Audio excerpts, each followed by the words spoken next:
Good day, everyone. So today we'll be discussing about the different terminologies in fish culture.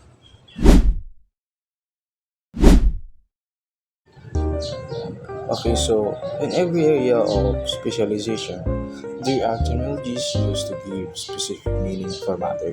Okay, so it establishes the general principles that specialized fields develop their own vocabulary to ensure clear and precise communications. Each term has a specific meaning relevant to that field, and this will be served as a common idea to professionals in their respective fields. This about purpose of these specialized technologies is to create shared understanding among professionals within a specific field. Okay, so as as in this area, there are scientific terminologies. Okay, so it is a principle of specific area of fish culture. It confirms that fish culture, like other specialized fields, has its own scientific vocabulary. And lastly, in this lesson, I will be tackling about various common terminologies used in fish cultures. Okay, so the next is about the different types of terminologies in fish culture. Okay, so first is the anadromous. Anadromous are species that fish go upstream of saltwater and freshwater to spawn. Okay, so anadromous, it is the fish. Fish are species that migrate to the saltwater and freshwater to reproduce or spawn. Okay, so just like for example, a bangus or milkfish. A bangus is ability to live in the salt water and in the fresh water to reproduce. And second is the biomass. Biomass is a total weight of animal in the given environment. Okay, so biomass is the context of fish culture refers to the total weight of living organism of the fish within a specific environment of the area. It is a crucial measurement of aquaculture to assess the productivity of the system. High biomass is indicate a thriving population, potentially to lead it in increased harvesting, and also conversely, low biomass might signify environment issues or inadequate feeding strategies. Calculating the biomass is essential for sustainable management of practices because it ensures the long-term health of fish, of population, and the entire aquatic ecosystem. Okay, third, the third is cani- cannibalistic. Cannibalistic are species of fish that feed other animals. Okay, so when say cannibalistic, it is a fish species that prey upon the member of their own kind. This behavior of the driven by resources of competitions of food, scarcity, overcrowding can significantly impact a population of dynamics. Cannibalism can cause size distribution within the populations, favoring larger, more aggressive individuals, and also understanding the causes and consequences of cannibalism is crucial for effective fish farming. Fourth is the carnivorous. Carnivorous are species of fish that feed of other animal. Okay, so carnivorous fish are species that primarily feed on other animals. Their diet consists of various organisms, include smaller fish, crustaceans, and insects. In aquacultures, identify the carnivorous nature of species is important for formulating appropriate diets, ensuring they receive the necessary nutrients for growth and health. Okay, so fifth is the catadromos. Catadromos are species of fish that go down from freshwater to spawn. Just like, for example, the eels. Okay, so catadromos fish live in freshwater and migrate to salt water to reproduce. Unlike anadromous fish, they spawn in the ocean. Just like, for example, the eel are prime example. They are born in the sea. They migrate to freshwater rivers and lakes to mature before returning to the ocean, reproduce, and die. This contrasts with anadromous fish that spawn in the freshwater. This, this unique life cycle highlights different adaptation of fish to different aquatic environments. Okay, so six is the competitions. Competition is the rivalry for food, space, and oxygen inside the fish pond. Competition is in fish culture. It refers to the rivalry among the limited resources such as the food, space, and also the oxygen within the fish pond. Overcrowding in the fish pond is leading to stress of the fish, reduced to growth, and increased mortality.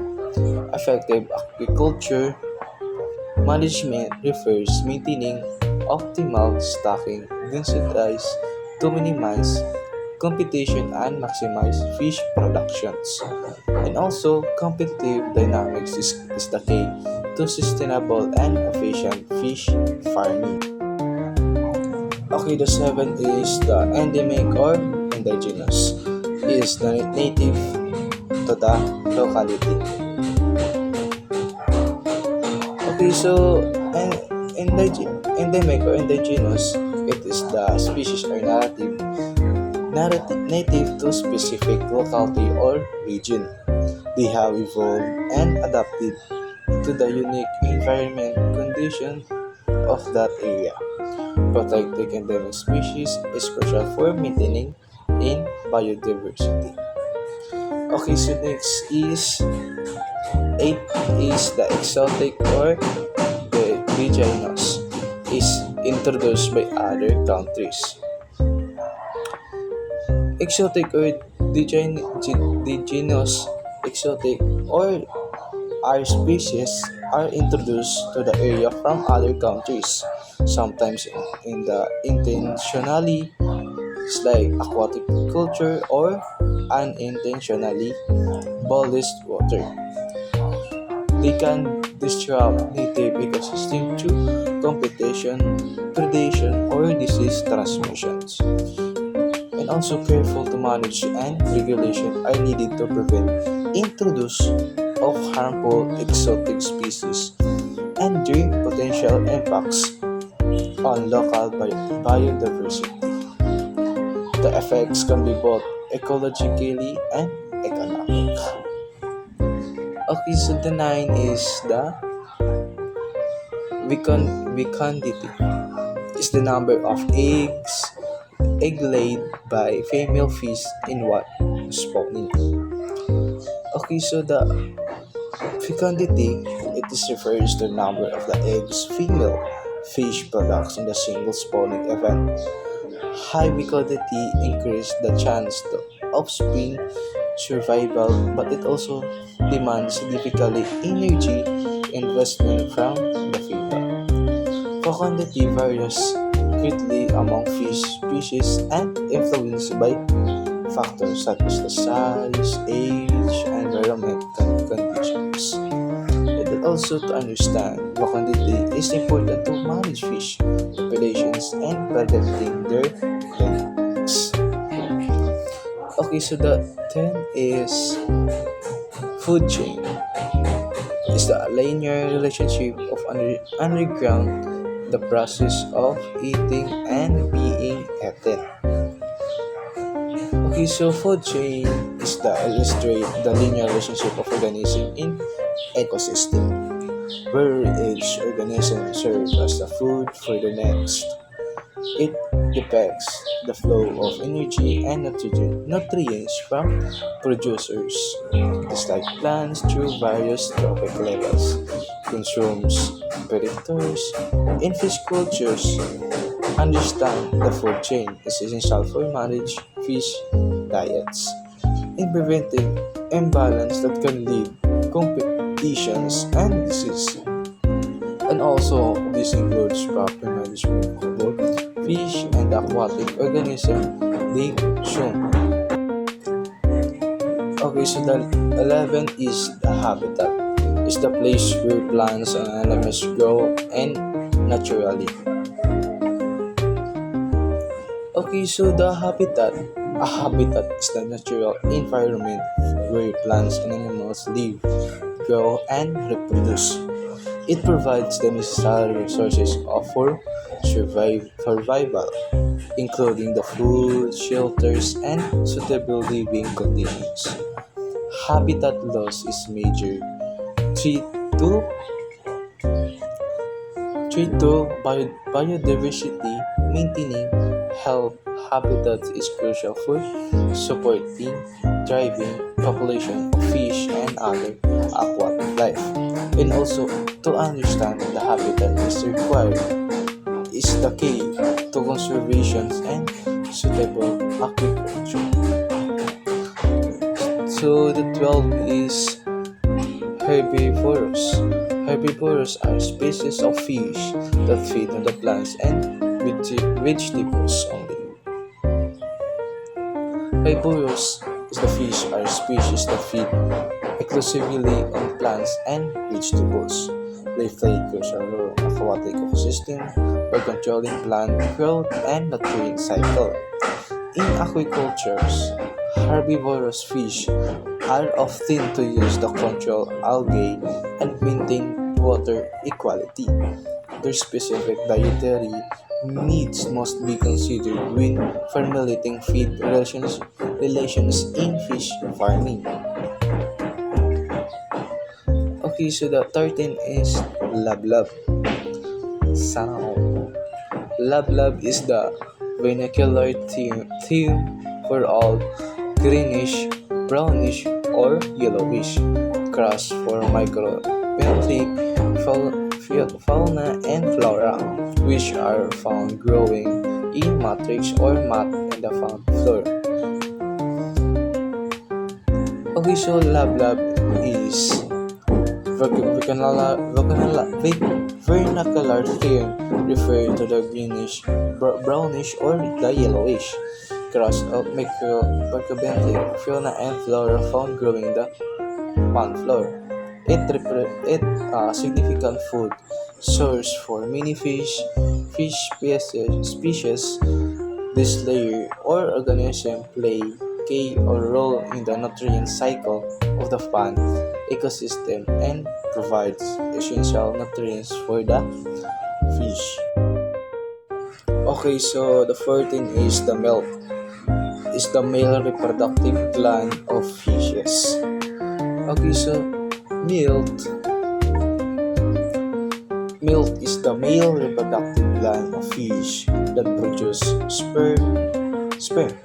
It is the crucial for fertilizing the fish reproductions.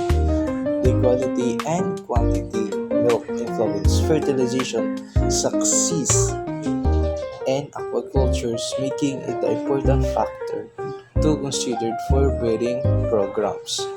The milk is essential for the continuation of fish populations.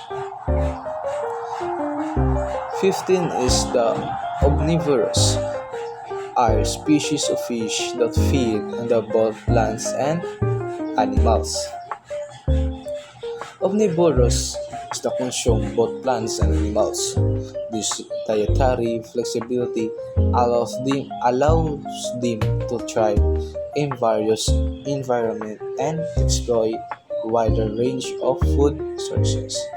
Their diet might include algae, insects, smaller fish, and other invertebrates. In aquaculture, omnivorous species often require a balanced diet containing both plant and animal base of ingredients to ensure optimal growth and their health.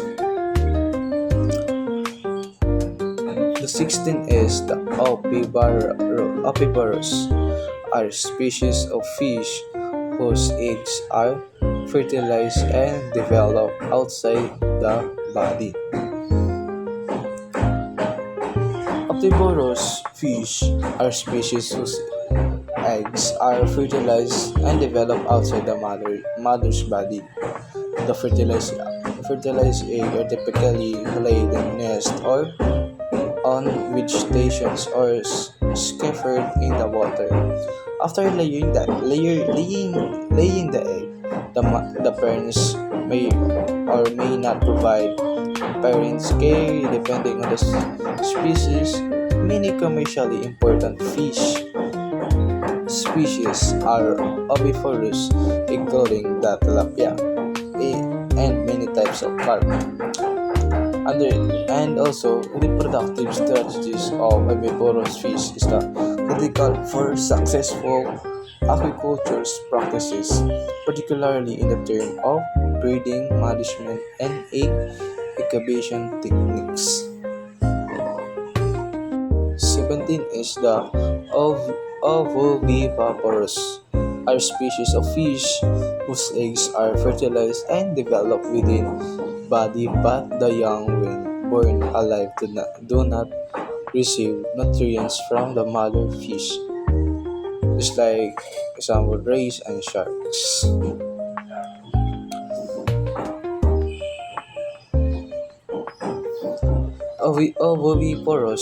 Oviparous fish are those whose eggs are fertilized and developed inside the mother's body, but the young receive no nourishment from the mother after hatching. Thus, offspring essentially brooded internally but are not directly nourished by the mother.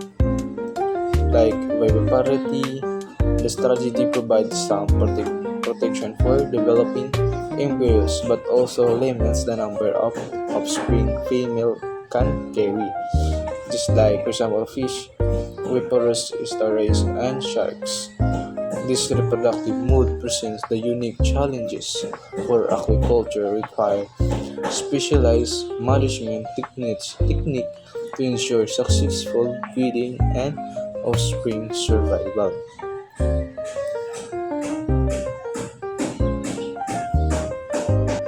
Also next is pH, is the hydrogen ion concentrations of water.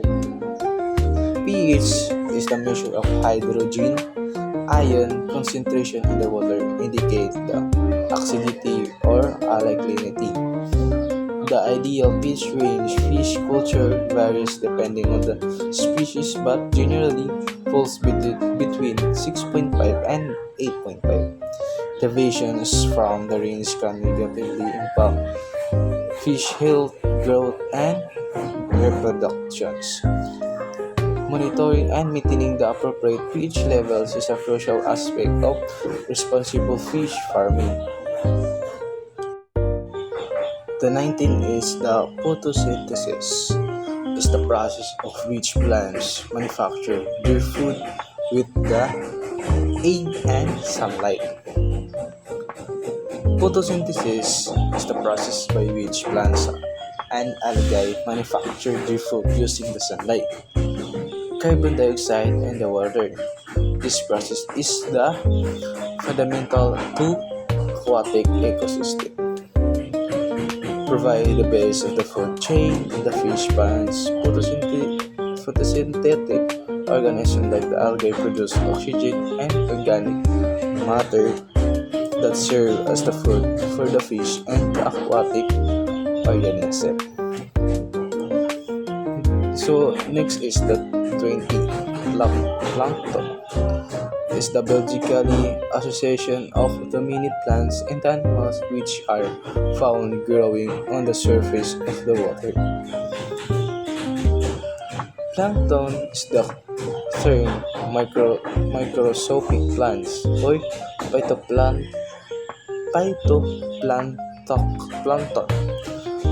and animals or the zooplankton that live in the water. They form the foundation of the most aquatic food webs. Phytoplankton are the photosynthetic generating oxygen and organic matter. Zooplankton is the feed on the phytoplankton and are then consumed by the large organism, including the fish. Plankton are the vital for the fish culture, serving as the naturally food source for the many fish species, particularly in the early stage of their development. So 21, and next is the 21. Predators are species of fish feeding other fishes, especially the cultivable ones. Predators are species that feed on the other fishes, especially those are cultivated in aquacultures. Predations can lead significant losses on fish productions. Predators might be introduced accidentally or intentionally. Effective predators control measures are essential for minimizing losses in fish farming. These measures might involve physical barriers, selective netting, or the biological control method. Okay, so the next is 22. Prolific is the process of producing young in the great numbers. Prolific is the context fish describe species that produce a large number of offspring. This high reproductive rates is strategy to ensure the survival of the species, as many offspring will likely not survive adulthood due to predations or environmental factors. The term doesn't necessarily imply high individually survival rates, but rather high overall productions of the young, and fecundity or the egg productions is often associated with prolific species. Okay, so the 23 is the sabalo. It's the bangus or breeding or spawner. Sabalo is the specifically that refers to the bangus or the breeder or spawner, while bangus or the milkfish is the common term. Sabalo denotes the mature fish especially involved in reproductions. This distinction is important in aquacultures and fisheries management, as identifying and protecting sabalo is crucial for maintaining sustainable bangus populations. The term reflects the importance of reproductive individuals in the life cycle of the species and emphasizing the needs of protect breeding stocks to ensure future generations. 24 is the salinity. Is the degree of freshness and saltiness of the water. salinity of saltness and freshness in the water is the critical factors to influencing the survival and distributions of aquatic organisms. Different species have varying tolerance to salinity, with some thriving in the freshwater, other other in the saltwater, and some capable of adapting to range of saltiness in aquacultures. Controlling the salinity is crucial for maintaining optimal condition for cultured fish.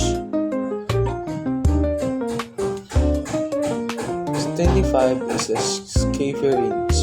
scavenger are species of fish that feed on the decaying organic matter. Scavenger is the fish feed decaying organic matter. They play an essential role in the aquatic ecosystem by cleaning up dead plants and animals, helping maintaining water quality. They contribute to nutrient recycling, breaking down organic materials and making nutrients available for other organisms in aquaculture. Scavenger fish can be beneficial in controlling organic waste buildup, reducing the need for frequent pond cleaning. Okay, so next is spot. It's the larvae of oyster and mussel which are then free swimming in the water. Okay, so spot is the larval stage of an oyster and the mussels, characterized by their free swimming nature. This free swimming stages is crucial for dispersal and colonial of new areas. Understanding the spot development and distribution is important for managing an oyster and mussel populations. In aquaculture, successful spot production is crucial for cultivating these shellfish. To monitoring spot is the settlement and providing suitable habitats are important consideration in oyster and mussel farming. Okay, so next is the standing crop. It's the total number of fish stocked at a given time. So standing crop is refers to the total number of the fish stocked in a given area of particular time. So the fish population density is a pond or aquaculture system. Accurate system of standing crop is crucial for managing fish population. In optimizing production efficiency, overstocking may result in understanding sources. And also, overstocking can lead to increased competition, stress, and lower growth rates. Optimal standing crop is determined by factors such as pond size and available resources. Okay, so next is the temperature. It's the degree of coldness and hotness of the water. So temperature is a degree of hotness and coldness of the water, right? And also it's the crucial environment factors influencing by fish growth, metabolism, and overall health. And also different fish species have different optimal temperature range. Maintaining appropriate water temperature is essential for successful aquaculture. Temperature also fluctuations can cause stress, disease, and reduce growth rates. In aquaculture, temperature control might involve techniques such as water regulation, shading, or heating or cooling system. Next is tide.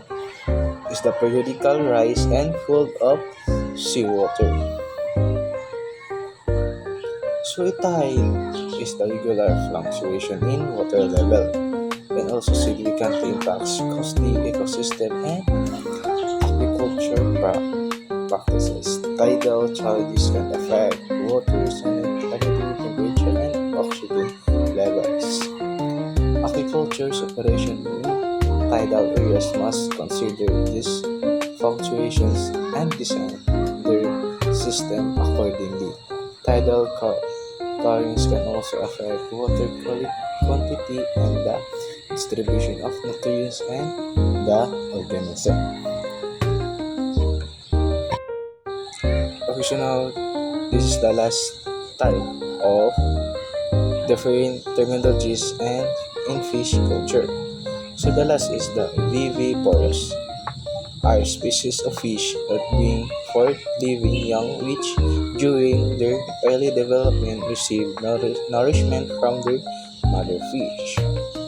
So viviparous is the living young that receive nourishment from their mother during their early development. And also, this contrasts with oviparous species that lay eggs. Viviparity provides increased protection to the developing offspring and allows for fewer but greater development young, just like for example oviparous fish, involve some sharks and rays.